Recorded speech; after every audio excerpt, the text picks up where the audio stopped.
We're good to go. Good evening, everyone. This is the Citizens Police Oversight Commissioners meeting, and this meeting is hereby called to order. The time is 6:14 p.m. I am your interim chair, Hassan Bennett. This meeting is a public meeting of the Citizens Police Oversight Commission that was properly advertised by the Pennsylvania Sunshine Act. First, we will start by a roll call. Commissioner John Solomon. Present. Commissioner Melanie DeBose. Absent. Commissioner Hakeem P.A. Present. And myself, Commissioner Hassan Bennett, is present. Next, we'll go on to Commissioner Business. First, we'll approve the agenda that was circulated to all commissioners. Did all commissioners have a chance to review the agenda? Commissioner Solomon here, yes. Commissioner PA? Commissioner PA reviewed, yes. So with that being called, do we have a motion to approve the agenda? Commissioner PA motions to approve the agenda. Does anyone second that motion? Commissioner Solomon, I'll second. We have a motion on the table. Will everybody in approval of the meeting agenda will say aye? Aye. Aye. Meeting agenda approved. Next, we'll go to the meeting minutes of July 2024. Do we have a motion to approve the meeting minutes for July 2024?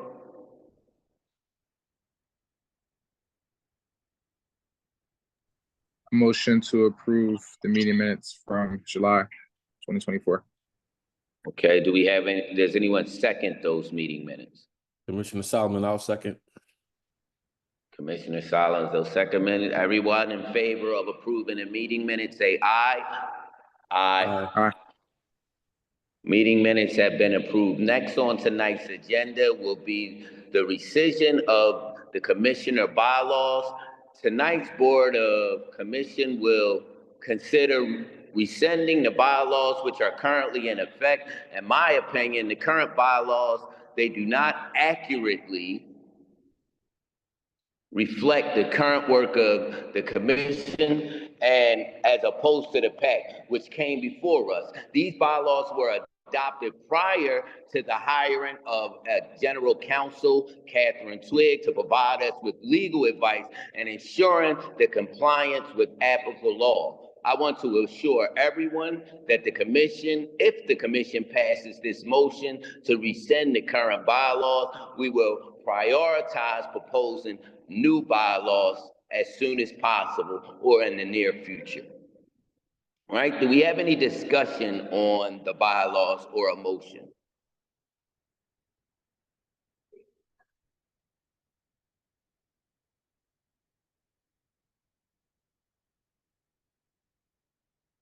Commissioners, no motion, no discussion? I think I'm sorry, I raised my hand. I should have just unmuted myself. My apologies. Okay. All right. Yeah, I'd just like to reiterate, I know you touched on it, but definitely with us internally operating, I think the bylaws are very crucial when it comes to day-to-day for us. And the ones that we currently have right now are not the ones that I recall at least revising or adding our comments as new commissioners, which we did a couple months ago when onboarding as newer commissioners. So definitely in terms of our internal processes, I think it's important for us to stay on top of this and make sure that we revise them as soon as possible to ensure that we have structure moving forward in the commission. So do we have a motion?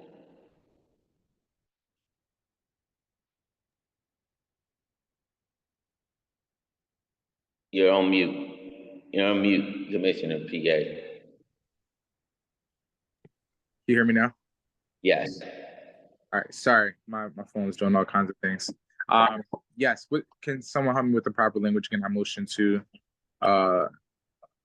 Rescind. are we approving the rescind or our motion to rescind the current bylaws? The proper language I figure will be our motion to rescind the bylaws. Commissioner PA has motion to rescind the bylaws. Do we have a second? Commissioner Solomon here. I'll second. Commissioner Solomon seconds. With that, I guess I'll go down the line. Commissioner Solomon, do you approve the motion to rescind the bylaws? Yes. Commissioner PA, do you approve the motion to rescind the bylaws? Yes. I approve the motion to rescind the bylaws. With that, the bylaws have been rescinded. Next, agency business. Our executive director, Tanya McClary, will present us with the Citizens Police Oversight Commission agency report. With that, Ms. Clary, would you take off?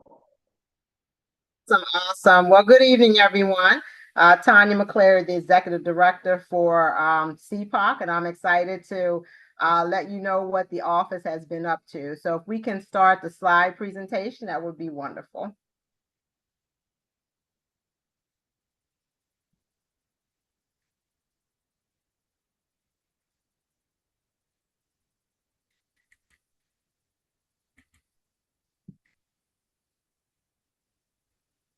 So I want to remind the community about the mission of the Citizens Police Oversight Commission is to investigate the conduct, policies, and practices of the Philadelphia Police Department.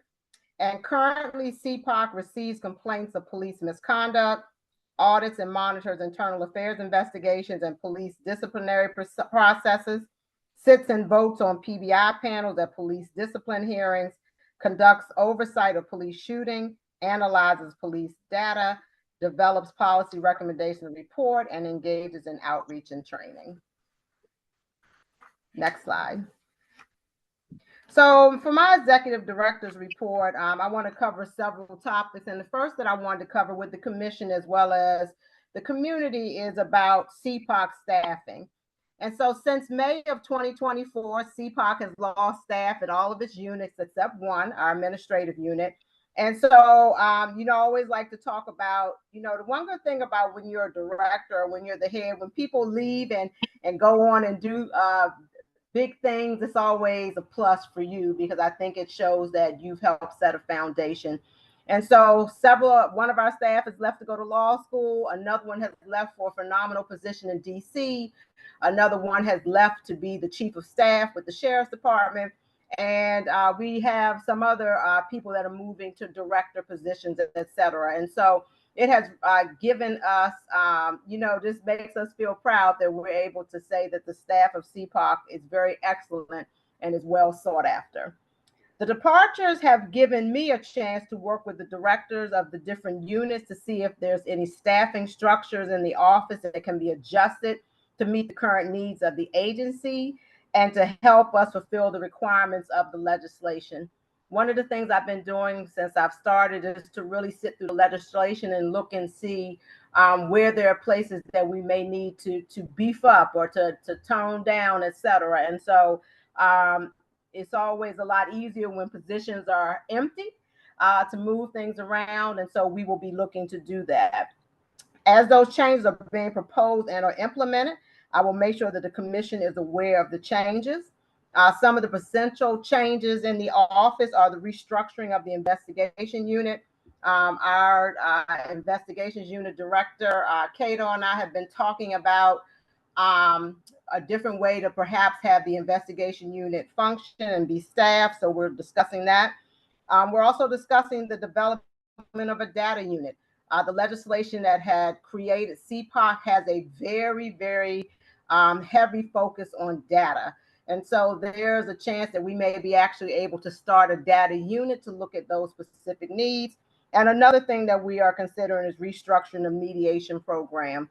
One of the things that a mediation program really does, it literally helps bridge the gap between officers and community members. And so we haven't had that many mediations. And so I've had a lot of talk with the director that currently houses that. And so we're thinking creatively about ways to enhance that, ways to attract both community members and police officers to partake in that. And so you will probably see some restructures to the mediation program. And so those are kind of just the three that I want to lift up right now. There will probably be some more changes going down the pike as we develop as an agency, but I wanted to lift that up for the commission. And so I guess I'll stop there and see if any commissioners have any questions about CPOC and staffing.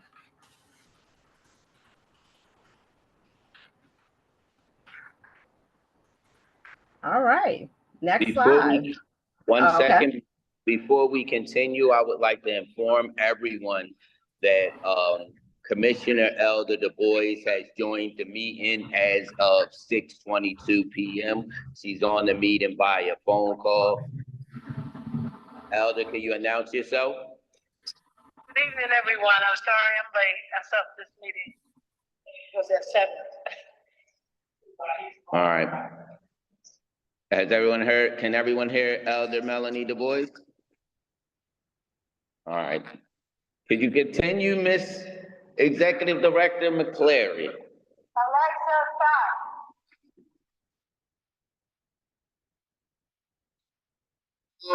stop. We are in the process now of seating new commissioners. Currently, the commission has 4 to 5 vacant seats that need to be filled on the commission. And so over the next several months, CPOC staff will be working with City Council member Curtis Jones' offices in an administrative capacity to help fill those vacancies.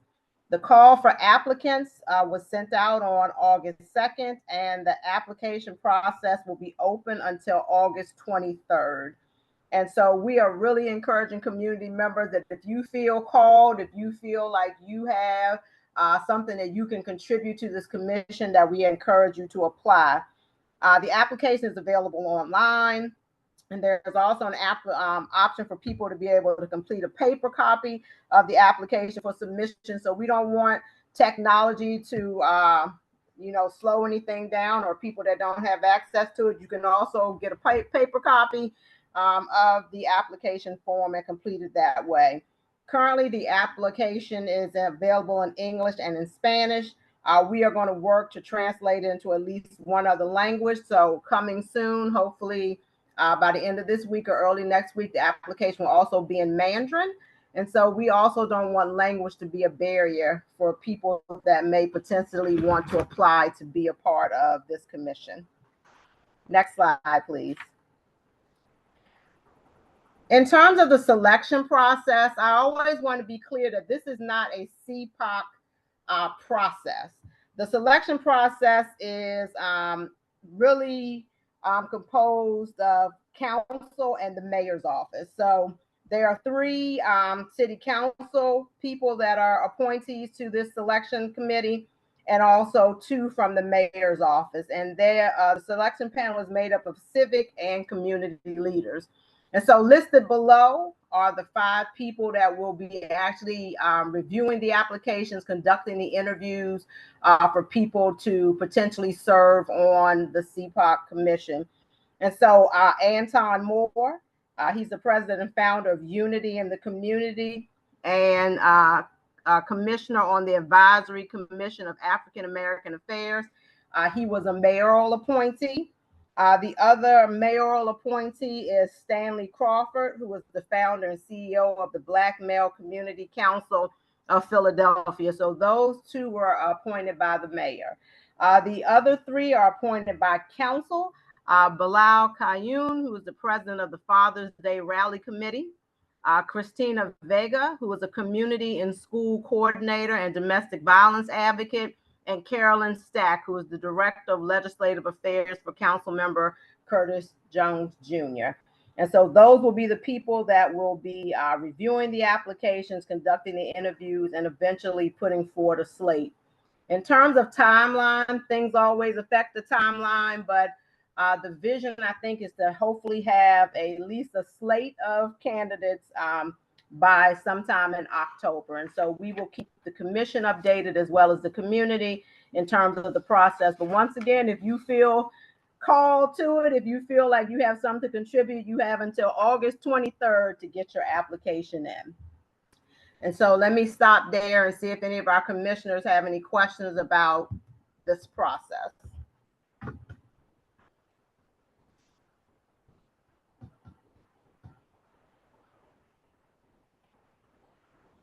All right, hearing none, we can go on. Next slide, please. So I recently had a chance to attend a conference on peace, resilience, and transformational justice in Rwanda, Africa. So for commissioners that hadn't heard from me in the last week, that's where I was. I was actually in Africa, and I was part of a 15-member cohort that was organized by Auburn Theological Seminary. And just so that the commission as well as the community knows that the expenses for this trip were covered by the host organization. So CPOC did not pay for my expenses to go on this trip, in case anybody has any questions about finances. There were approximately 69 applicants to be a part of this 15-member cohort, and I was among them. And one of the reasons that I was chosen was my work on police oversight. And so I think it's really important that the people that were selecting the members of this cohort saw that this work in Philadelphia and this work generally was important enough to be able to sponsor me to go. And so I'm going to just play, if we can go to the next slide, I'm just going to play about 2 or 3 minutes of this video that kind of just gives you a flavor of what the conference was about. And then we'll continue on to the rest of my report. So if we can just start it from the beginning, Director Guy, and then I can let you know how we will. Jody's actually sharing the stuff. She's prepping. Okay. We had to switch from PowerPoint to the YouTube, I think. Gotcha. Just to reshare.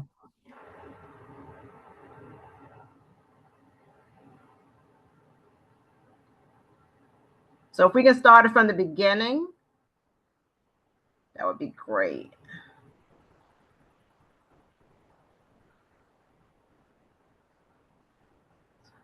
I think the sound isn't going over, Jody.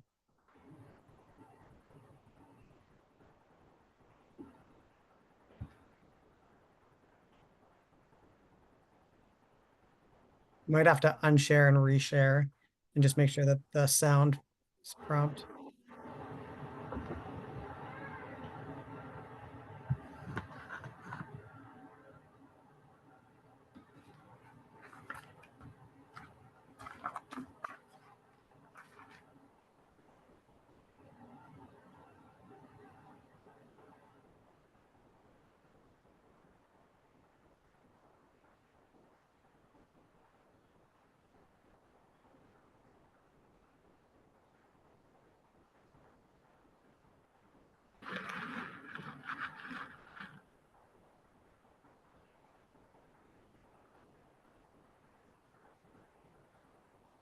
Well, then I might be able to do it.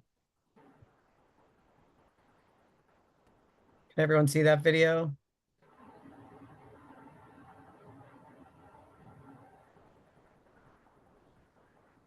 Here's now.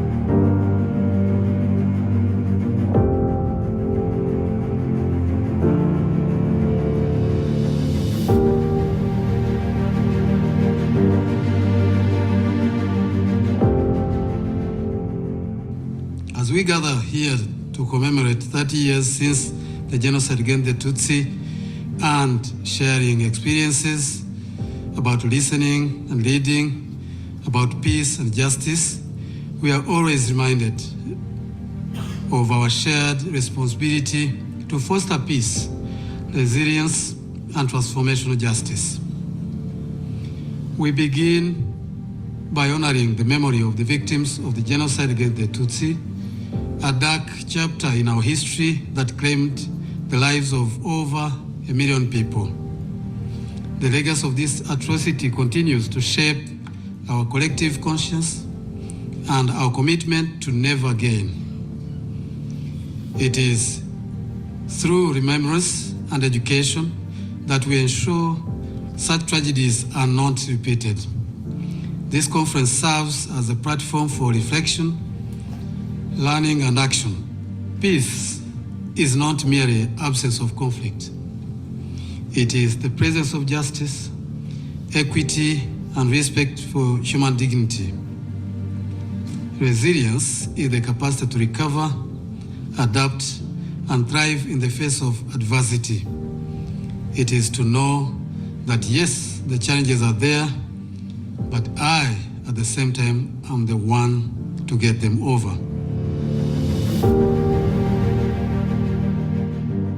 I was here. Director Guy, we was can go 18 ahead years and old. conclude the video.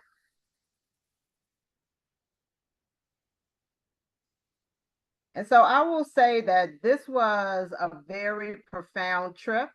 What you saw was the opening of the conference. The opening of the conference actually happened inside the Rwanda Genocide Memorial. And one of the things that's very profound about this memorial, you can go to the next slide, is that not only is it just beautiful and it actually gives the history of the genocide, but actually buried at the memorial is a mass grave of 250,000 Tutsis that were killed during the genocide, which was 30 years ago. And so you can see a picture there of the cohort. There we are. You see me in the very front. It might be a little hard to see, but I'm right there in the front row and made a lot of phenomenal contacts. As you can see, this delegation was from the United States. And so my hope is to continue to build and continue to work with my cohort members to expand and or develop programs that are about peace, resilience, and transformational justice. And as that work develops for the office, I will keep the commission informed. But I think this is really an opportunity for us to find partners that people may not see as natural allies. So organizations that see their work more around peace or restorative justice, I think this is really just going to expand our toolbox, expand our connections. And so that's why I feel it was very important for me to accept the invitation to go and to bring back the learning. So just look forward to some events in the future that have to do with building on this foundation around peace, resilience, and transformational justice. So I will stop there. That kind of ends the director's report, but I want to see if any of the commissioners have any questions or comments about this this work that I was doing in Rwanda.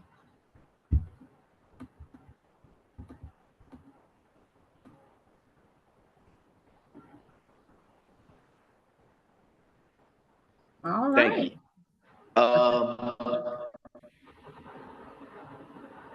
I'm just honored that you were chosen, that somebody from CPOC, our executive director, was chosen.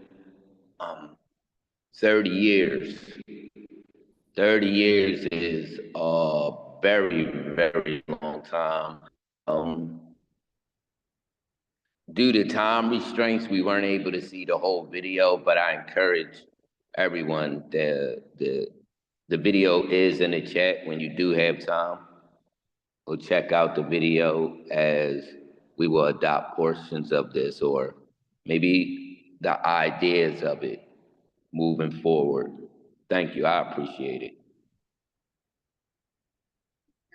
Say to the commission, one of the visions I have so far, just one, is I would love to take a delegation of young people from Philadelphia to Rwanda. So young people that have been impacted by policing. I know that one of our own commissioners, Elder Du Bois, does a camp, etc. So I'm hoping to try to make some connections around funding that effort, but that's one of the things I feel is really important, is to take some of our impacted youth there. And maybe the hope is also to have some of the impacted youth here. So. Elder. Hello? not clear. She said she was, one of her visions was taking the youth to Rwanda, and she said she know you have a camp, and she would like to take your youth, and she's searching for funding to do that. Okay.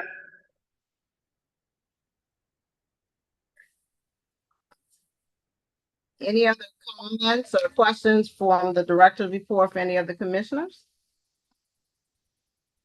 All right, well, we will move on to our next area of report, and that's going to be on our complaints. So I'm going to ask if Director Guy can take over this next session and talk to us about the complaint data. Yes. Good evening, everyone. Anything about Just going to mute you, son. Welcome everyone. So CPOC has referred 16 complaints to Internal Affairs in the month of July 2024. This brings our total complaint referred to 107 for our total for this year. This breakdown you can see in these graphs, sort of the distribution of race as well as gender as reported by the individuals who filed the complaints. Next slide. This is a breakdown of all of the different types of allegations that we've seen from these 170 complaints, or 107, sorry, excuse me.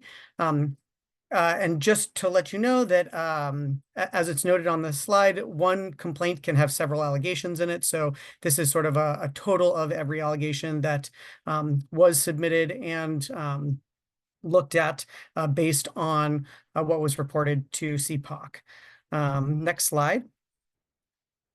The second biggest breakdown of allegation type was department violations, and we sort of like to break this down to sort of give some more context because department violation can be a little confusing what that means. You'll see that sort of the two biggest types of department violations were improper stop or detention, as well as violation of a PPD directive.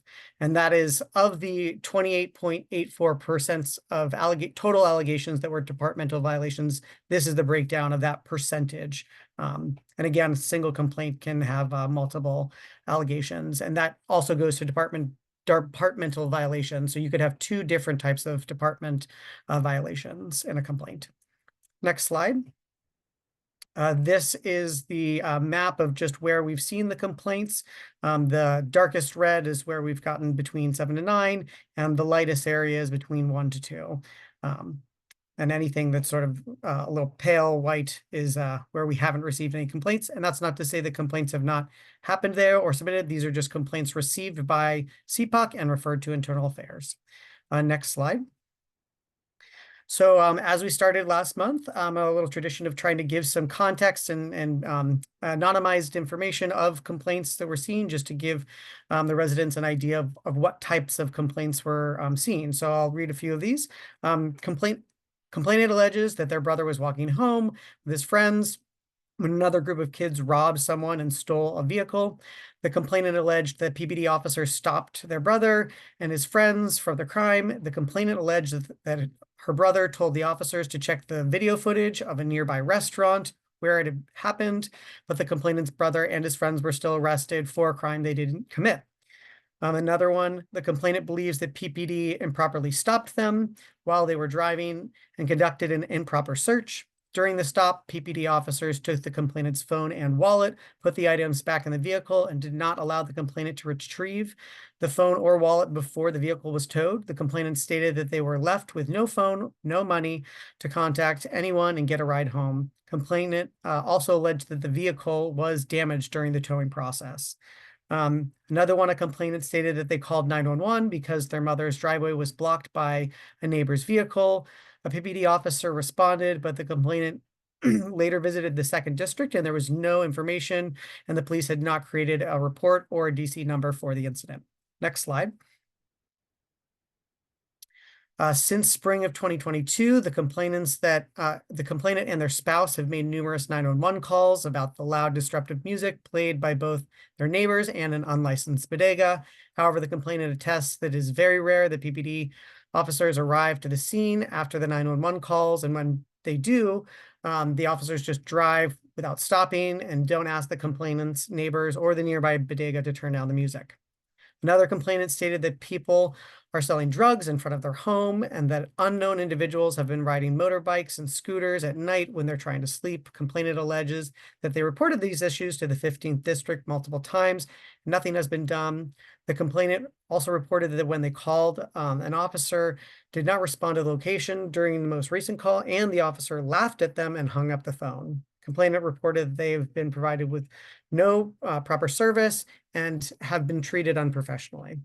The last one, the complainant said that their wallet and other personal belongings were stolen during an incident on May 1st in 2023, so over a year ago. And when they went to the first district to file the report, they were told by an officer that the complaint that their complaint would be assigned to a detective and they would follow up with them for the investigation. However, as of July 5th, when they reported to us their complaint, the complainant has not received any updates or information on this investigation. I think those are the end of my slides. I don't know if any of the commissioners have questions about any of this complaint data. Yeah. I tried to link you in.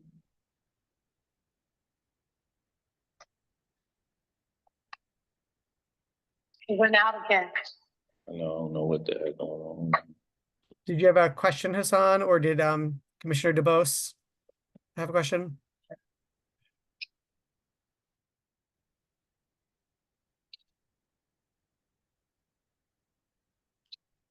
Elder, do you have a question? Neither one of us have a question. Okay, great. So let me also say this, we are still developing the summary, so they're gonna probably next month look very different. I'm working with Director Guy on a different way to present this, because I think that it's very important that you all see all the summaries of every complaint that comes into our office each month. And so we're gonna get a list of all the summaries, and then we also are trying to capture some data. I think it's some important potential. We capture it on the first few slides in terms of what we've seen for the year, but I think it's important to also put this data on what we've seen for the month in terms of race, gender. I think it's also important to me to look at police district or council district. So Director Guy and I will be working on this, and so it'll probably look different next month, but we're evolving and moving forward. So I'm excited.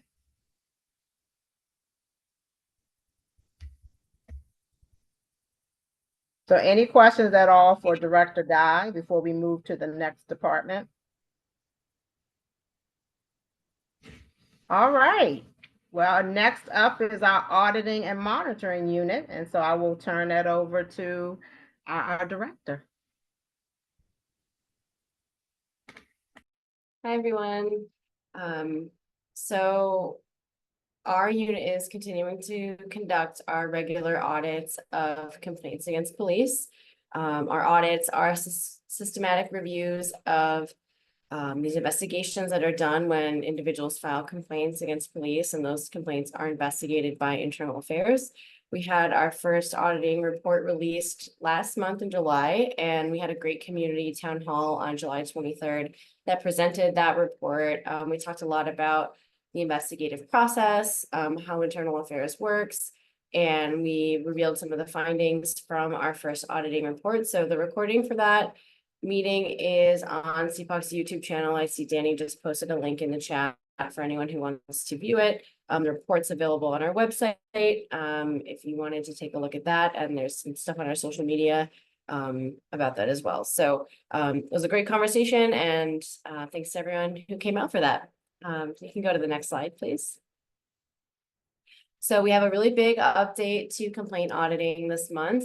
In July, we started a new version of auditing where we are now conducting our audits in real time. So that means that we are now reviewing internal affairs investigations before the investigation is closed. So previously, we were reviewing the investigations long after they had been finished, after an officer had received discipline, if they had been found to have committed misconduct.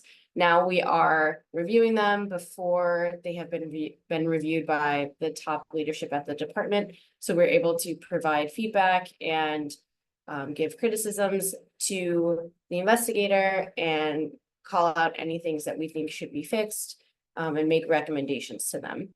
So we're using the same series of questions to assess each investigation. So we're making sure our reviews are consistent and we're looking at every single case in exactly the same way. So again, this is a very new process. We started reviewing these files on July 2nd. So it ended up happening pretty quickly. And so we are in real time developing our data collection and how we are going to track all this information on our end. So I can give some takeaways from our first batch of these audits.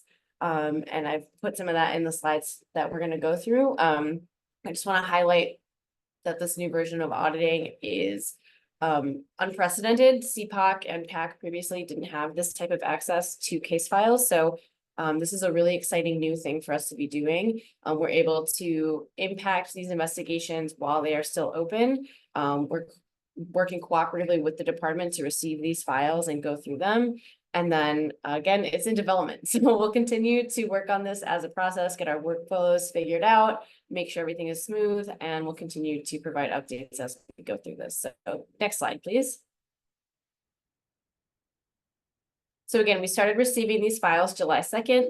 And how it works is we receive a digital copy of a case file, and then we have 10 business days to complete our review and notify PPD if we are going to provide feedback about a case.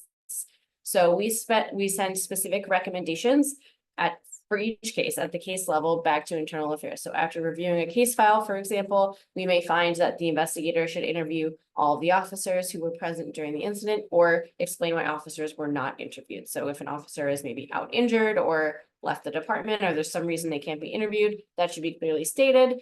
Or if there are other officers who can be interviewed and should be, then the investigator should go ahead and do that. So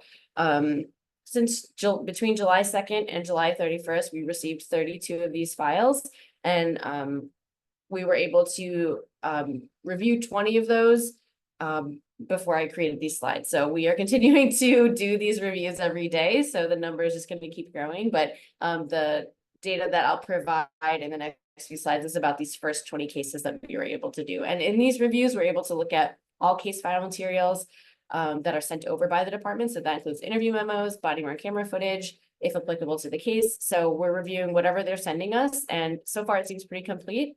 So that's been a really exciting thing. Okay, next slide. So of these 20 cases that we reviewed, this is showing the encounter type that sort of gave rise to the incident and led to the complaint being filed. The most common encounter type in this batch of audits was vehicle stops. So of the 20 cases we reviewed, 7 of the incidents originated with a vehicle stop. The other types of encounters are pretty evenly spread out throughout some of the categories. Call for service by the complainant being the next most common reason that someone was interacting with officers. Next slide, please. So another thing we talk about every month, and I know is a big focus for the department, are the investigations being completed within 90 business days, which is a guideline that's set for an investigation timeline. So out of the 20, 19 of them were completed within 90 business days. So that's a really great thing to see. They are moving through these at a good pace. I want to note that 8 of these 20 complaints that we reviewed or investigations we reviewed, 8 of them were first complaints. So that's a special type of investigation that's done by the department that isn't as thorough. It's when officers have a first complaint against them regarding verbal abuse or lack of service only. So it's kind of a fast track way to resolve a complaint against an officer when it's their first complaint of a less serious nature. So it's resolved without a full investigation, but the complainant still gets interviewed and the officer gets talked to by their supervisor. So those cases tend to go pretty quickly. So 8 of the 20, again, were that type of case. But in our group this month, only 1 wasn't completed within 90 business days. And that one was a complicated situation, and we found it to be a good reason that it wasn't completed within 90 days. Okay, next slide. We always are looking at if investigators are making the required contact attempts to civilians who are either making the complaint or may have witnessed what happened. So our reviews found that For 6 of the cases, they did make the required contact attempts, and in 6, they didn't. So about half and half, when there were civilians who needed to be contacted, they didn't make the proper contact attempts. So again, something we're always going to keep an eye on. And when we are sending feedback on these cases, we're always saying, make sure to contact everyone who should be contacted for this case. They have very clear procedures at Internal Affairs for how many contact attempts they're supposed to make to these complainants and to witnesses. And if they aren't doing it, we're definitely going to make a recommendation that they should do that. And another one, the top graphic on this slide is talking about how we look for language that comes across as being not neutral. So if an investigator is using language that is showing any favor towards one side or the other in the investigation, we highlight that. And we didn't find any examples of that in this batch of investigation. So that was heartening to see. No obvious signs of any like bias or impartiality present in the language used in these reports. So that was good to see. Next slide, please. So we're always looking to make sure that every allegation that is raised by complainants is included, that those are all included in the PC memos and are all given a finding. So it's something we look really thoroughly for and are always going to notate when any allegations were not addressed. So in slightly under half, all of the allegations were addressed, and in slightly over half of the cases, some allegations were missing. So we spend a lot of time in our feedback to the department on these cases, saying exactly which allegations we saw that should have been included and need to be addressed in order to resolve the entirety of the complaint that was made. All right, next slide. And just to highlight some examples of the allegations that do sometimes are missing from the conclusions page. This month in our reviews, we found that a body-worn camera violation, that was the most common thing that wasn't captured in the investigation. So by reviewing body-worn camera footage now, in our reviews, we're able to see if officers maybe aren't activating properly, they're turning their cameras off early or starting them late. And so when we see that, we want to make sure that officers are being held accountable for that, because body-worn cameras are such a critical tool for accountability. And the only way that they can work is if officers are using them properly. So we're going to keep paying attention to that and make sure we note it anytime we think an officer should be held accountable for that type of violation. Next slide. So out of these 20 cases, I mentioned we provide feedback for each case to the department. So in our first batch, our first go around of these, half of these cases, we ended up sending feedback memos to the department, and half of them we found no issues that we needed to raise and didn't have any feedback to give them. So I'm not quite sure what to make of that rate at this point, because it's our first batch. If this is going to be how it goes from here on or not, I think only time will tell, but we're making sure to send feedback when it needs to be sent and get that to the department. We're still working on the next steps of this process. So we're sending our feedback to them, but we don't really know what's going to come back to us from them. And so that's a conversation we're still having and figuring out what they're going to do with our feedback and how we can track the results of these reviews. So next slide.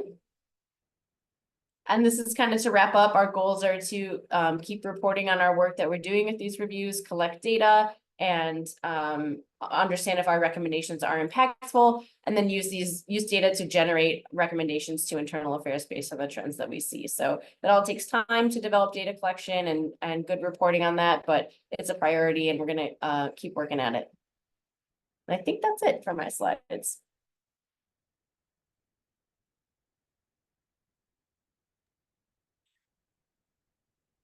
Any comments or questions for the auditing and monitoring unit?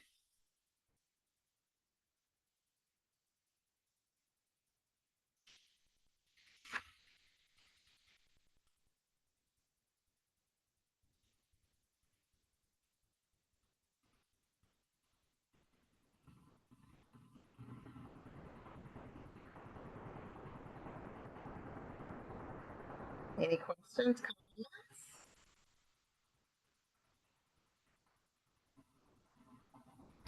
All righty. We're going to turn now to our investigation unit. I'm going to ask if our director for investigations can lead us through this next part of the presentation. Thanks, Tonya. This is Nick Cotto. I'm the Director of Investigations for CPOC. We wanted to take a few minutes today to give an update on police shootings.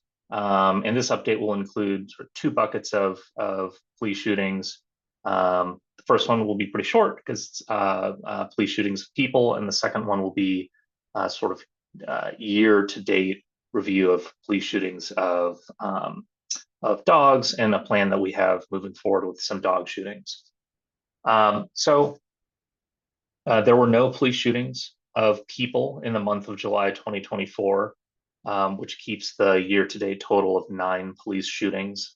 And that includes every single time Philadelphia police officer discharges their firearm at a person, regardless of whether or not those shots make contact with the person. For these police shootings, we receive call that the procedures that we'll receive a call that a shooting has occurred. We'll go out to the scene, meet with the investigating team there, and subsequently, shortly thereafter, receive documents, body-worn camera footage, statements about the police shooting, and review it to see to review it to see whether or not it's in policy. We go to the next slide, please. So the same procedure applies also to dog shootings, and we have been looking at dog shootings as they've occurred through the first half of 2024, and because there were no shootings of people, we thought it would be valuable to share at least sort of a mid-year update about how the police have been handling certain encounters with dogs and the plan that we have going forward. So this portion of the presentation is sort of twofold. We'll provide an overview of the dog shootings that have occurred in 2024, and then also say a few words about our intent to conduct a comprehensive sort of year-end review of dog shootings and the related policies. I'll be talking about some of the statistics in 2024, and my colleague, Jeff Hussein, who's a staff investigator here, will talk a bit about some of the scenarios that we've seen that have led to some of the dog shootings in 2024. So to date, there have been 10 dog shootings. 8 of those resulted in the dog's death. One of those shootings was by an off-duty police officer. The other 9 were all on duty. 2 of the shootings were not captured by BWC. So that means one of those is the off-duty case, and the other is one that was on duty and not captured by BWC. And in 2 cases, officers attempted to first deploy a taser or their electronic control weapon before moving to their firearm. And that'll be something that we'll be looking at moving forward, is how the police would move through a continuum of force as they encounter dogs. At the bottom of this slide is just a fairly simple graphic showing the dates where we do have dog shootings. And as you can see, there's not a ton of pattern to them. We have one in January, a lull for a few months, and then a pretty big group between April and May, 2 in June, and then the last shooting was July 4th. If we could please go to the next slide. Thanks. Great. So the next couple slides I'm going to talk about have to do with the policies that PPD has in place about dog shootings. Before we get into the specific language of the policy, I thought it would be also important to remind the public that of a few things that we've seen in these cases that sort of frame the application of the policy to the facts. And one is the officers respond to many calls actually involving dogs, but a very small percentage of those interactions result in a dog being shot. So that is another sort of statistic that we'll be looking to have towards the end of the year, is what percentage of calls involving dogs actually result in the dog being shot. And it's also important to remember that it's very, very unlikely, nearly impossible, that an officer would begin their shift thinking, "Oh, I want to shoot a dog while I'm on duty today." And indeed, in the cases that we've reviewed, it's fairly apparent in a number of cases that officers are fairly distraught when they actually have to shoot a dog. And so the review is not necessarily to go after any specific officers, but it is to look critically at the policy and see how we might have better outcomes for the dogs, for the dogs owners, and for the officers themselves. So let's get into the 10.1 policy. This is the policy that relates to police uses of force, and a subsection of that policy specifically addresses discharges involving animals. So 10.1.b.1 provides that officers shall not shoot a dog, and the bolded part reads, except to protect themselves or another person from physical injury, and there is no other reasonable means to eliminate the threat. And further in the subsection, when on location with an injured animal which is not presenting an immediate threat to the officer or another person, every attempt shall be made to confine or contain the animal and notify police radio and have them contact ACCT. And so really, when we're reviewing these cases, one central question is whether or not the shooting complied with the bolded provision there, which is trying to determine whether or not the animal posed a threat to the officer, and also there were no other reasonable means to eliminate the threat that the animal posed before moving to the firearm. If we could please go to the next slide.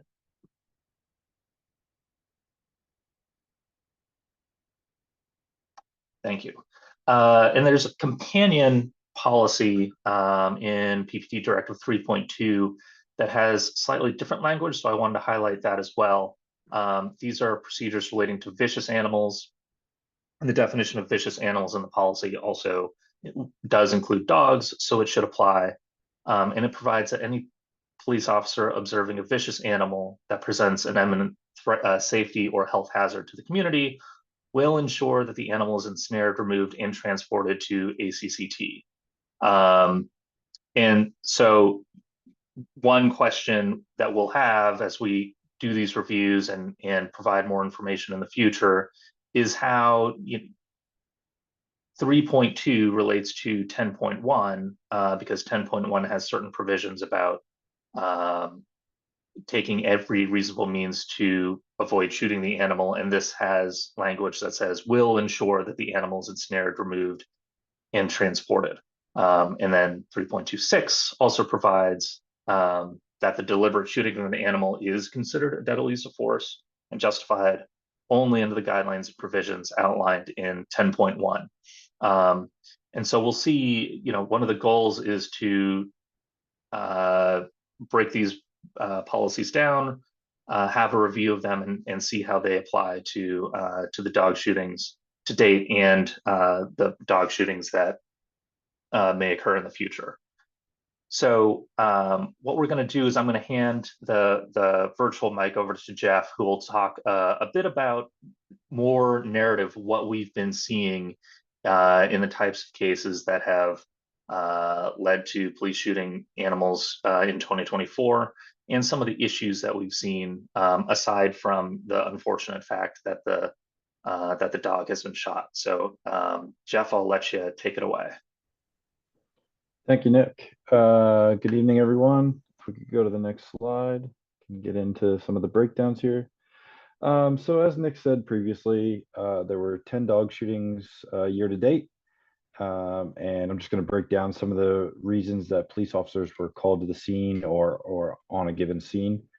So scenario one was the most common, and there were 5 police shootings in this category, and it was when officers were called for reports of a dog attacking a human or a person in the area.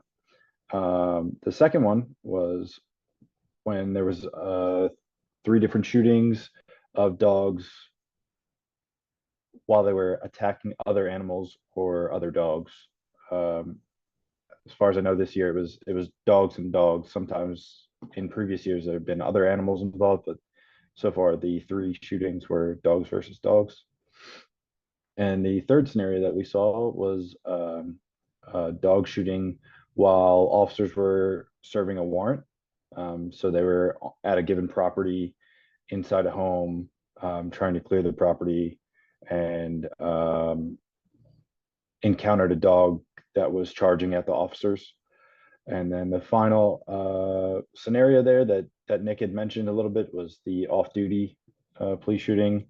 And in that scenario, an officer was off duty on their way home and witnessed someone being attacked by a dog, and they were called over to assist, which then ended in the police officer shooting the dog.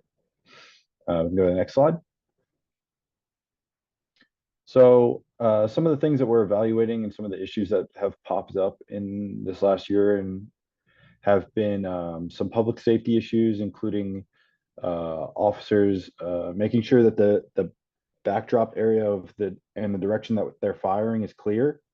And we're evaluating, their procedures of clearing areas of civilians in any way possible when it's possible. Giving verbal commands to citizens to stay back, and controlling the area that a dog can be in, and then assessing the situation from there. The next thing has been the force continuum. We're looking at what additional training officers have for animal scenarios and what additional training they could gain in the future, and things that we could recommend. We also have been looking at additional tools that they use in the continuum. As mentioned previously, tasers were used by some officers in some instances. We want to make sure that that's within policy. Do they have other devices? Like there's ACT possesses the control sticks that can, put a harness over the neck of a dog and get it corralled. Do officers all over, are they trained on those? Do they possess them all the time, or only some officers? Like, what is the situation there? And then continuing in that kind of same idea, we want to make sure that PPD, when they have planned police activity in a given area, let's say like the scenario we talked about previously, where they're serving a warrant and they have times when they're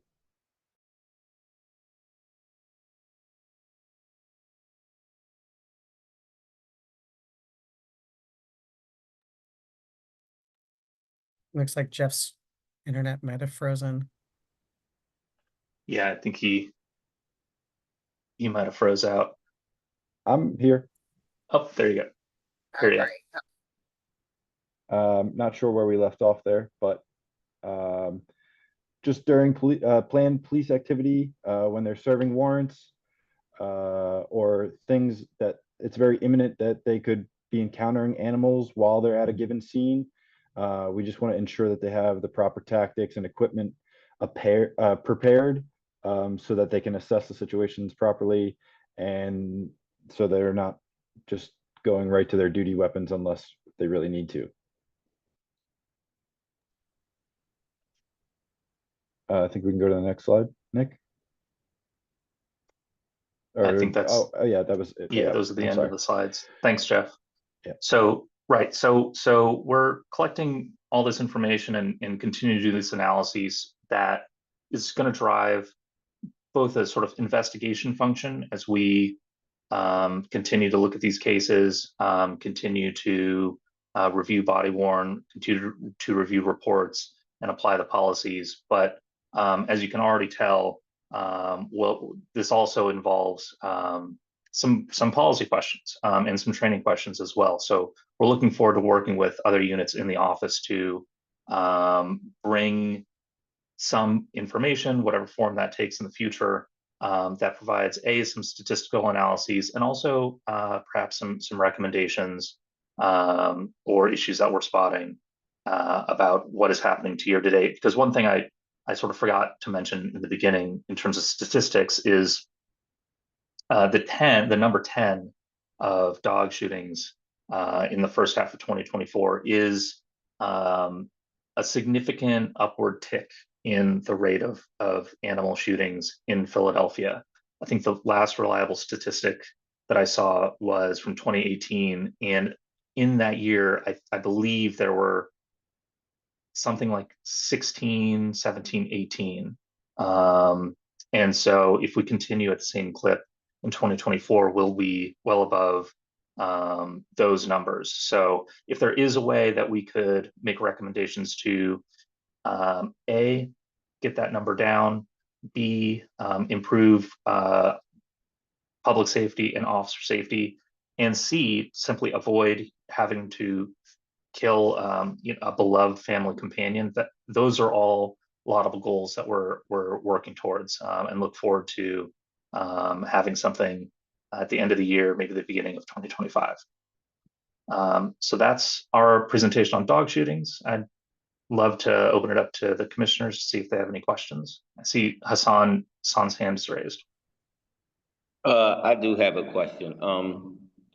It's about an animal attacking, well, a dog attacking another animal, specifically a dog. Is the policy reasonable when handling a dog attacking another dog?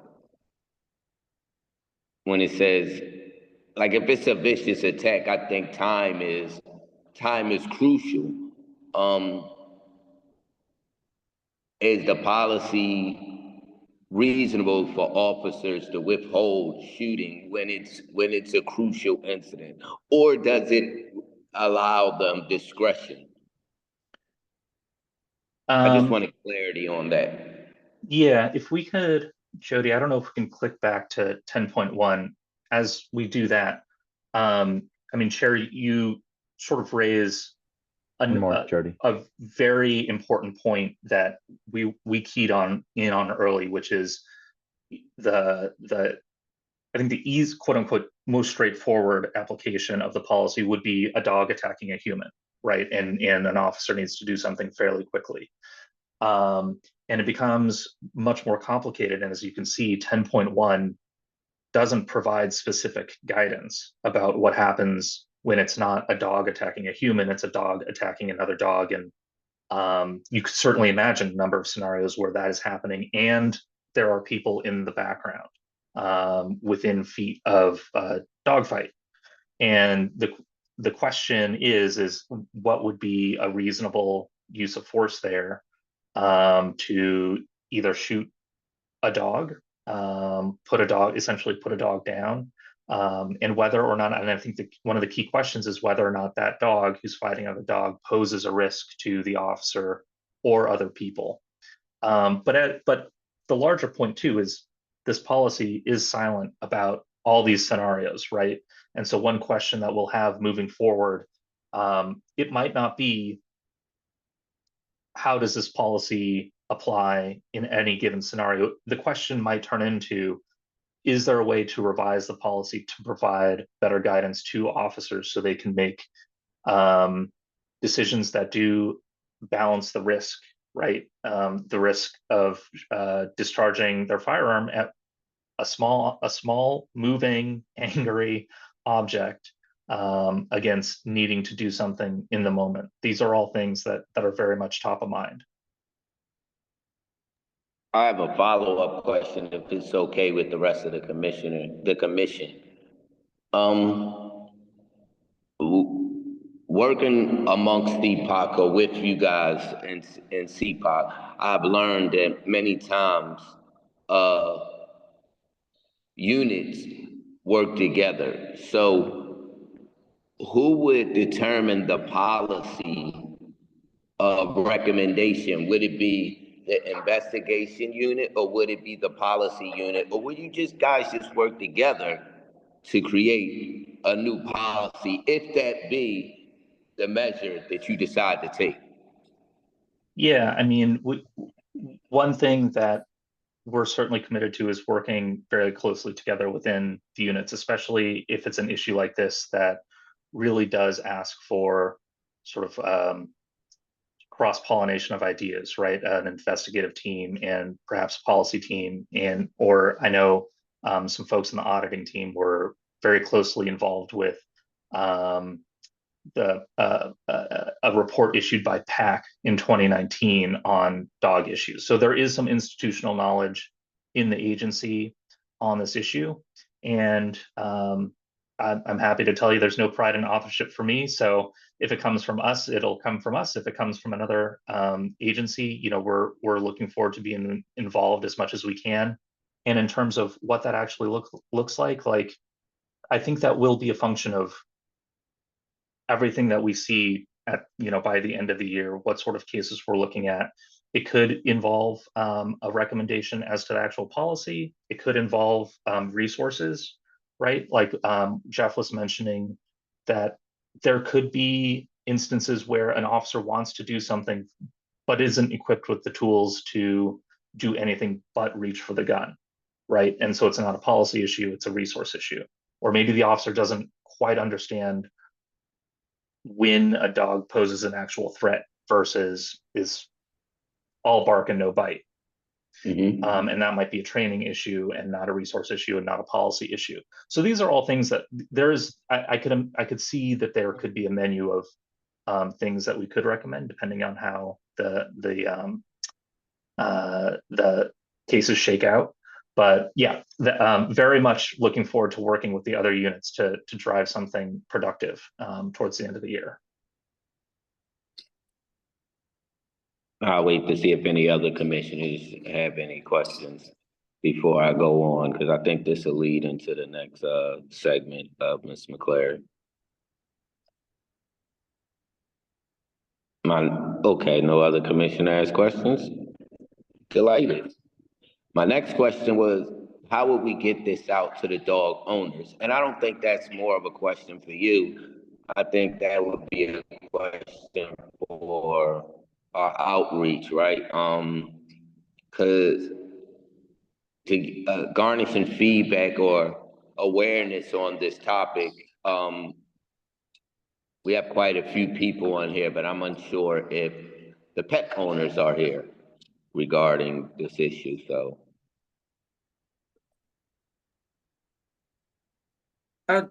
Interim Chair Bennett, do you want me to respond to that comment that you just made? Yeah, so Director Grimmage can come on and share with the community and the commission how we normally get these things out. Oh, yes. So as you know, Director Cato said, you know, we do work together across the units. So this would be something that we would, you know, make sure that we are sending out to people using our, you know, our email list. We're posting it on social media. We're sharing it with our community partners. And perhaps, you know, if this is something that we may want to work with, maybe the police community relations team, if they also would like to share, you know, any information that we put together to get out to, you know, dog owners in the community in general. So, yes, we definitely work together. It is definitely something that the outreach team would help with sharing this information and educating the public on this issue.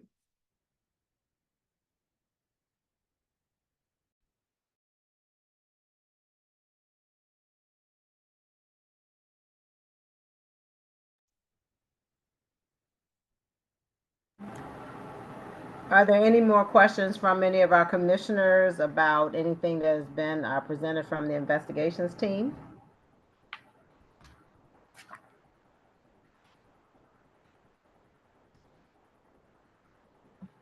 All right, well, I think we can go to our next department.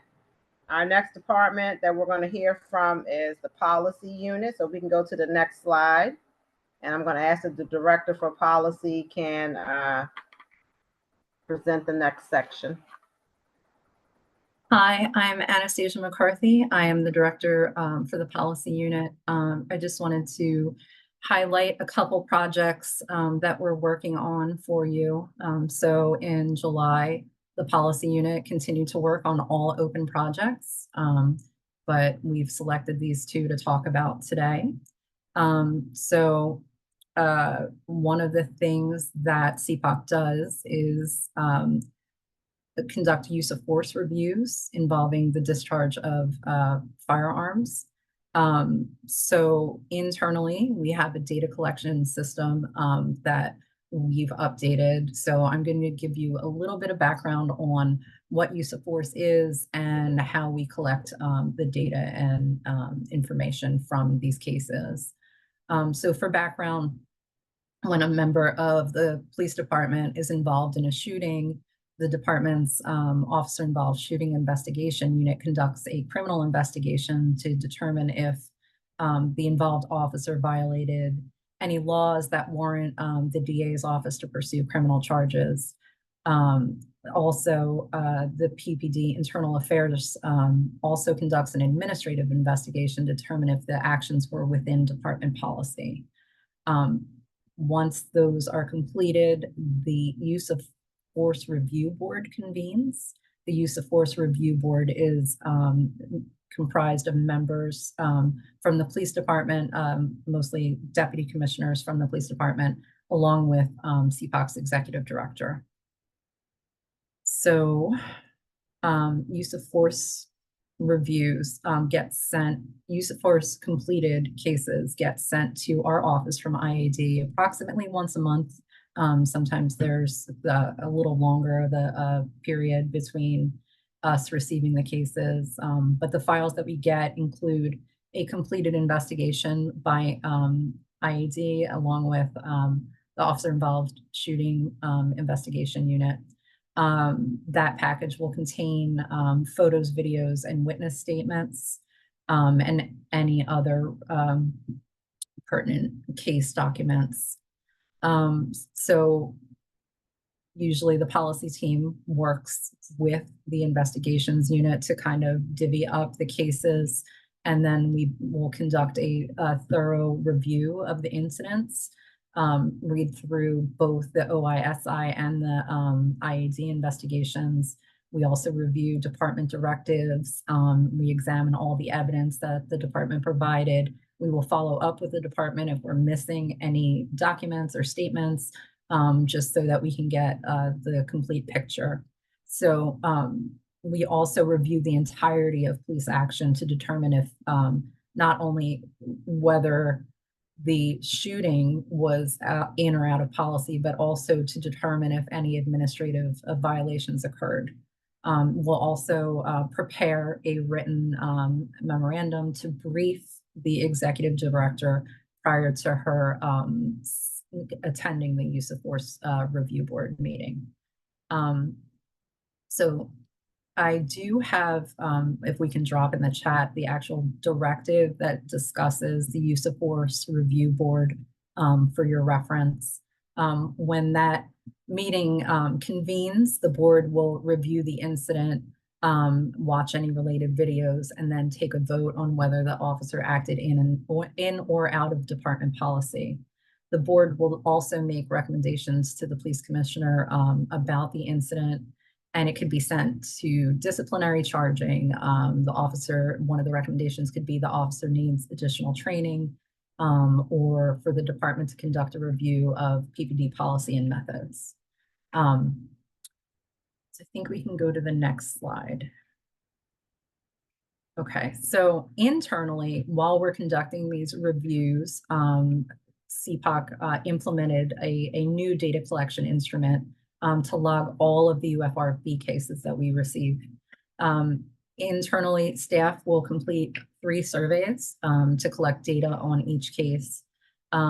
These surveys are each capture very specific things about the case. The first being the general survey, which captures information on incident specifics like the date, the district, the type of discharge, whether it be an intentional, unintentional, or animal shooting, and how many discharges occurred and how many officers were injured. The second survey will capture information regarding the individual, or, in the case of a dog shooting, the animal, how many individuals were injured, the demographics, whether the individual was armed or not, how many times a person was struck, where on their body was struck. And then the third survey captures information regarding the officer involved, if they were on duty, where they were assigned, any administrative identifiers, badges, the make and model of the firearm, how many feet away they were, if the officer was injured, and the scope of injuries. So we do these surveys to ensure we capture all necessary information in order to analyze and understand each use of force incident comprehensively.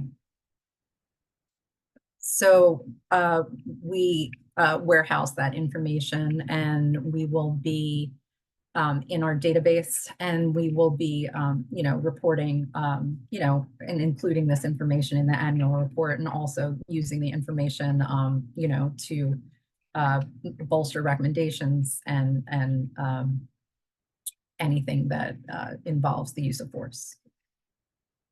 So if there's any questions about our data collection methods or use of force review, I'd be happy to answer them. Otherwise, we can move on to our next project I'd like to highlight.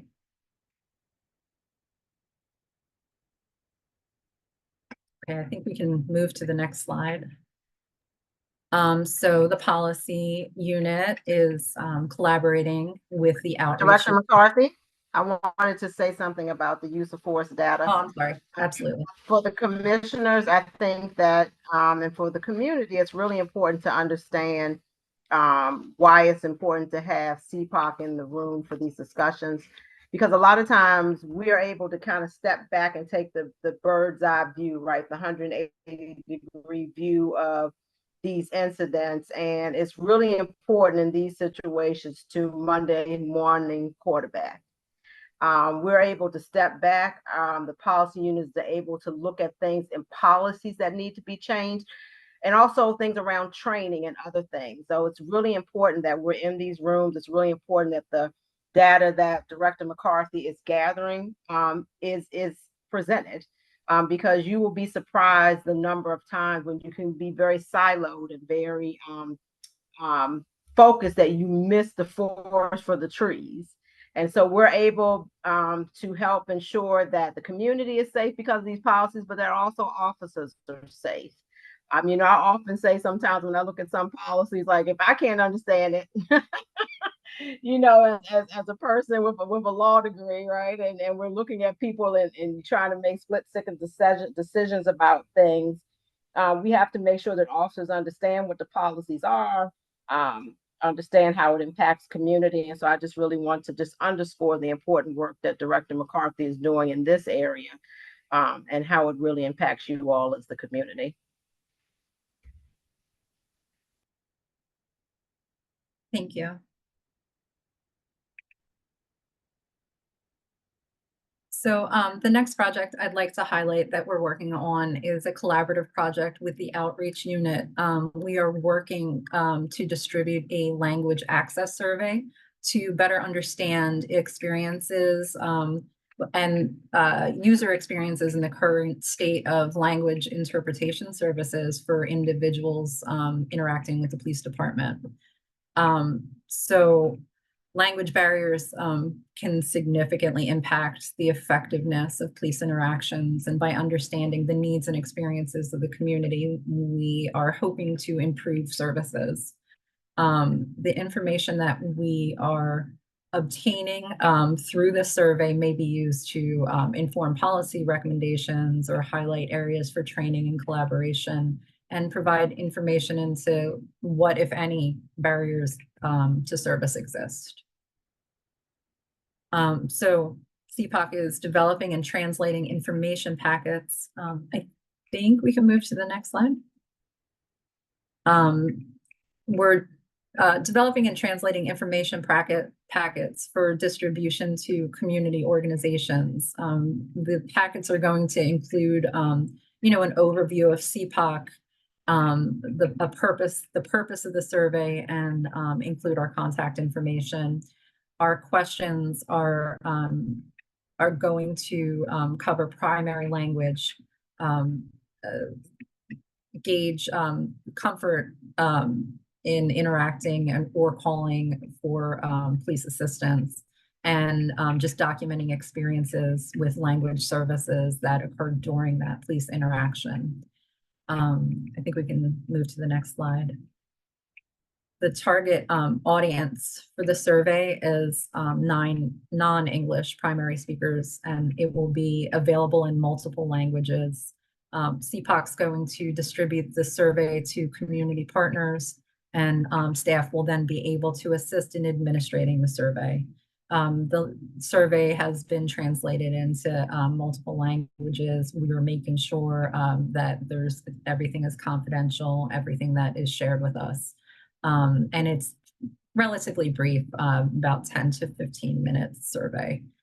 So we are going to begin distribution to providers, and we're looking to identify more providers. So if anybody wants more information about the survey or has information that you think would be helpful in distribution, you can just email cpoc@phila.gov and put language access survey in the subject.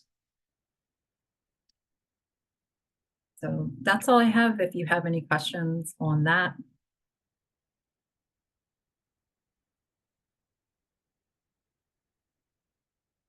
Thank you so much.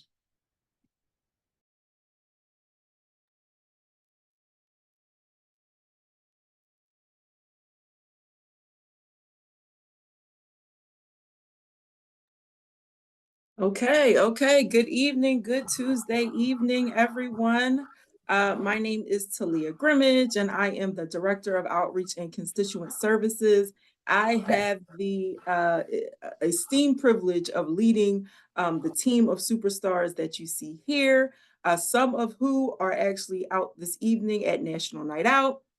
If you are unfamiliar with National Night Out, it is an event that takes place all over the country that really fosters community police relations. And so it's a good opportunity for us to get out there, spread the word about CPOC, and just be a partner to many of the other organizations that are engaging with the community. Director Grimmage, before you move forward, do we give any room for commissioners to ask any questions of the policy unit? I think we kind of just went right to the. Okay, I thought we paused for a moment. Yeah, we paused for a moment. I don't know if the internet. Oh, okay. I think my audio went out for a second. Okay, just wanted to give people a chance to jump in there. All righty. Okay, next slide, please. So I would like to talk to you about some of the amazing things that have been going on and will continue to go on this month. As we've stated before, the outreach team is responsible for, taking complaints with the rest of the staff here. We are the public facing unit that is out in the community, engaging with people. We are responsible for putting together programming for our monthly town hall discussions that we have. We put together trainings. So there is quite a bit that the outreach and training unit does. We are more than just tabling, but when we table, we're happy to do that as well. So one of the things that we participated in recently is the Mandela Washington Fellowship post Q&A session. And so I'll just give you just a brief overview of the Mandela Washington Fellowship is a program that partners young African leaders with agencies and companies in the United States. They bring these young people to America. They usually go to one of the colleges or universities, and they are there for a couple of months where they are doing some intensive training. And then at the end of that experience, they have what is known as the PDE. It is the Professional Development Experience. And so some of the students that have participated in the fellowship are then actually sent to some locations in the US. They begin a month-long interactive experience where they are actually stationed at, an organization or agency, and they're there for the entire month of August. And so we are a longtime alumni of the Mandela Washington Fellowship Program. So we had the opportunity to participate in the host Q&A session. And so this session gives other hosts, new hosts, an opportunity to really ask some questions from some seasoned participants of the program so that they can get ideas on what they can expect, some tips on ways that they can engage with their fellows who are coming to their city. And so we have hosted fellows from Malawi, Burkina Faso, Madagascar. Last summer, we had a fellow from Namibia. And this year, our fellow is Sherelle Lauti. She is a forensic psychologist, the only forensic psychologist from the Seychelles Islands, and she is a sworn police officer of the Seychelles Police Department. And so Sherelle, she came just yesterday was her first day. She will be with us the entire month. And so the goal is to really expose her to, policing in Philadelphia, Philadelphia culture. You're supposed to be a good host. So, Philly food and some interesting places that, we want her to visit, but really talking about oversight and our role so that when she leaves, she goes back to, her home country and she can take some of what she's learned back to where she is from. I should say she is also the officer in charge of the investigative psychology unit with the Seychelles Police Department. So this is a program that we are really, really proud of. We're happy to be a part of it because it gives us an opportunity to really have some international engagement, but really talk about policing from an international lens, and really share some of what Philadelphia is doing with some people that may never have an opportunity to learn about us. Next slide, please. Okay, so again, the Mandela Washington Fellowship also partners with IREX, that is another organization, and they have a leadership summit. So this summit takes all of the students that participated in the Mandela Washington Fellowship, and they come together for this big event where representatives from all different organizations come together. They have workshops, they have discussions, they have tabling. So we went to the summit. It was in Washington, D.C. This was just maybe a week ago. And so again, it's nice to be able to meet some of the students and different people that come from, some of these African countries. And so as you can see in this graphic here, people came over to our table and we just asked them to jot down some of their thoughts about policing. And so they were able to give us some feedback. We shared these photos and some others on our social media. So please follow us, like us, go to our social media if you'd like to see more photos from the summit. Next slide, please. Okay, so we have a really, really important event that is coming up on August 13th. And so this event is called The Right to Drive. It is a discussion on traffic stops, profiling, and policing. We're going to drop the link in the chat for our Eventbrite if you'd like to register.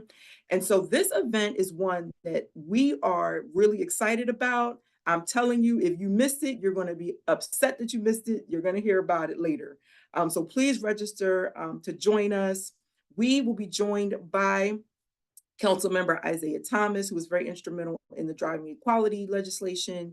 We will be joined by Valerie Castile. She is the mother of Philando Castile, the young man that was killed when a St. Paul police officer stopped him during a traffic stop. He was in the vehicle with his partner and her child. And he had a license to carry, but he said several times he was not reaching for it. And he was shot and killed anyway. So Philando's mother, Valerie, has really been able to take this moment of pain and really create this organization, the Philando Castile Relief Foundation, that honors his memory and his legacy. They support victims of gun violence, but they also, because Philando worked at an elementary school, they often pay the cost for school lunches for some of the elementary schools in the city that Philando was from. She's going to be joining us to share her perspective. We're very lucky that these people are coming to Philadelphia to talk to us. We'll also be joined by Jacqueline Carter. Jackie Carter, she is the founder of the Alliance for Safe Traffic Stops, and she is also the creator of the Not Reaching Pouch. And so the Not Reaching Pouch is a device that affixes to your car vent, and you can slide your driver's license, any other driving documents into it, and you don't have to reach for anything if you are pulled over by law enforcement. So I'm going to show one to you. We were able to design a not reaching pouch with CPOC's logo on it. And so this is what it looks like. And as you can see from the back here, this is what will go into your car vent. And so it is literally just a pouch. You can slide, you know, your driver's license, whatever it is, inside, and it stays on the dash. So if you have an encounter with law enforcement, you can just provide what you need to without having to reach anywhere else in the vehicle. We will have these available for anyone that joins us at our event. We're going to be giving them out because we definitely want to get this in the hands of the community. Our moderator for this discussion is the amazing Teresa Lundy. She's from TML Communications. She's going to lead this discussion. We are just really, really excited about this. And so I can't express this enough. Please share this information with your family, with your friends, other coworkers. Join us on August 13th. We have a welcome reception that's going to start at 6. And so we'll have some food, we'll have some conversation, and then our program is going to get started at 7. And so please, please, please join us. There's still time for you to register. Next slide, please.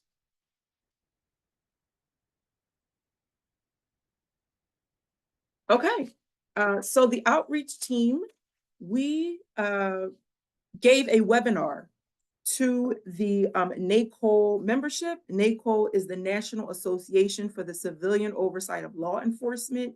It is a organization of other oversight agencies in the US.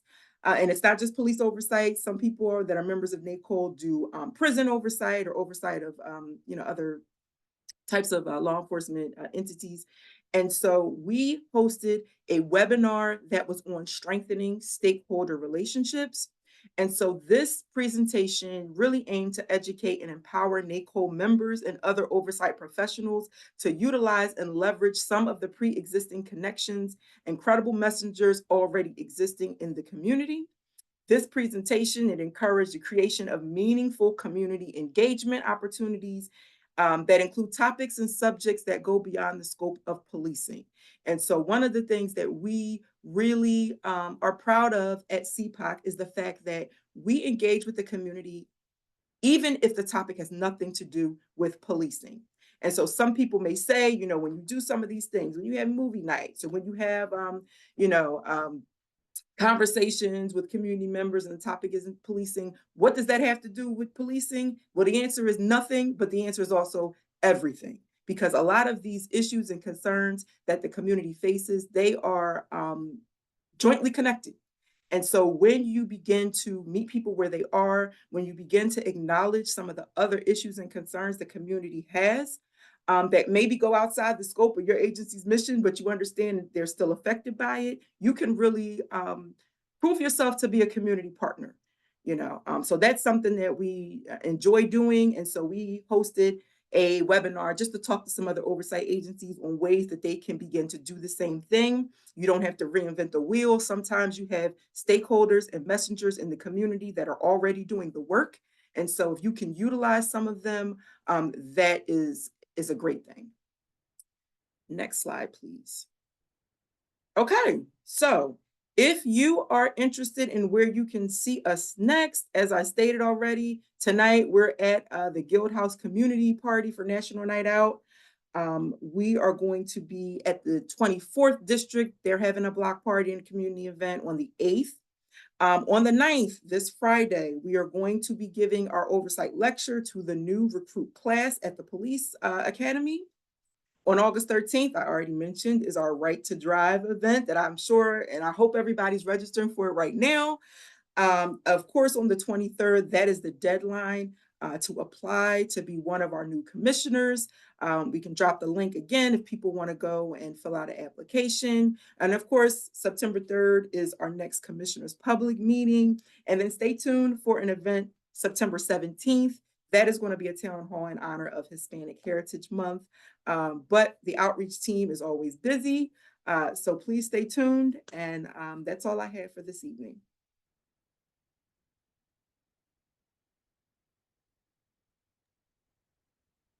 Do we have any questions for Director Grimage about outreach and training?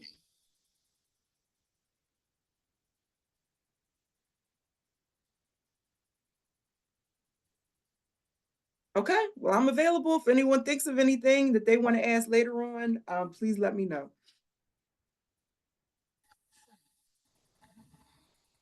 So, Chair Bennett, that concludes the office part of the presentations this evening, so I'll turn it back over to you.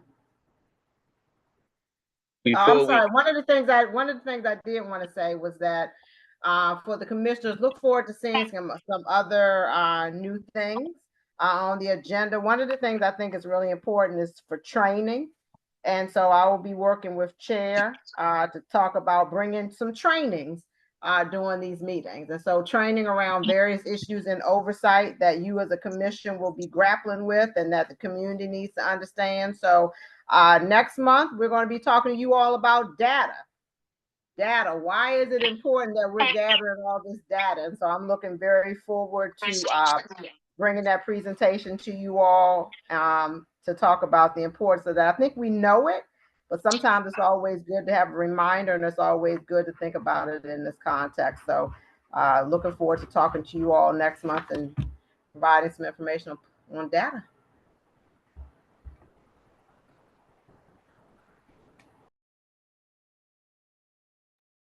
Thank you, Director McClary. Before we move on, we got one more matter of office business we would like to address. Anthony Arachi on the line. He's not? No? All right, well, Anthony Arachi has decided to move on from the commission. I would like to say thank you for his service to the commission, especially as after becoming chair, him guiding and giving me advice on how to be a chairman. We've had over 2 years with Mr. Arachi, so I just want to state my appreciation for Anthony. I spoke to him personally, and I just want to inform the commission that he will be moving on.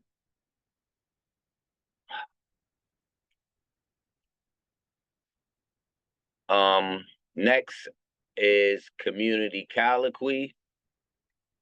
I will give you the colloquy for the community comments. I apologize. I will give you the colloquy for the community comments. Be advised, I will be reading this so you guys can understand the rules clearly, and there's no different variation of the rule. This will be a continued reading throughout our meetings before we allow public comment. So I'll start. We welcome public comment and feedback. Please address your public comments to the chair. If you'd like to speak, please provide your full name, that is first and last name. We will not be unmuting anonymous. We will not be unmuting anonymous participants. If you are a member of the media, please address yourself as such or identify yourself as such. You can indicate that you would like to speak by raising your hand or sending a request in the meeting chat. You may submit public comments through the meeting chat as well. You will have 3 minutes to address the board of the commission. I repeat your time and notify the board when the 3 minutes have elapsed. Any document or follow-up communication can be submitted by email to cpoc@phillips.gov. That is cpoc@phila.gov. Public comments should be limited to the topic covered in this meeting. All public comments must refrain from offensive language, threats, and harassment. Participants that violate these instructions will be removed from the meeting. Although we welcome public feedback, commissioners may not be able to respond to your question or comments during tonight's meeting. Every attempt will be made to follow up by phone or via email after the meeting. As mentioned before, you can contact us via email at cpoc@phila.gov. That is cpoc@phila.gov, or call us at 215-685-0891. That is 215-685-0891. With the colloquy being read, can we please have the first public comment? If anyone would like to comment, they can raise their hand or put a question in the chat. I don't see either. I'll also just add, Hassan mentioned Anthony is moving on. We're really excited for him. He'll actually be moving to a position with the public safety department in the city. So that'll be a great, amazing opportunity for him and for CPOC to have such a great advocate in that position. So we got someone with public safety, and we got someone in the sheriff department. We built in the city. Has anyone came in the public comments yet or made a request? No, I don't have any questions in the chat, and I don't see any hands raised. With that being said, do I hear a motion to adjourn from any commissioner? I move that this meeting be adjourned. Commissioner Elder Melanie Du Bois motions for this meeting to be adjourned. Does any commissioner second that motion? Commissioner Solomon, I'll second. Commissioner Solomon seconds that motion. All in favor, please say aye. Aye. Aye. That's 2 ayes.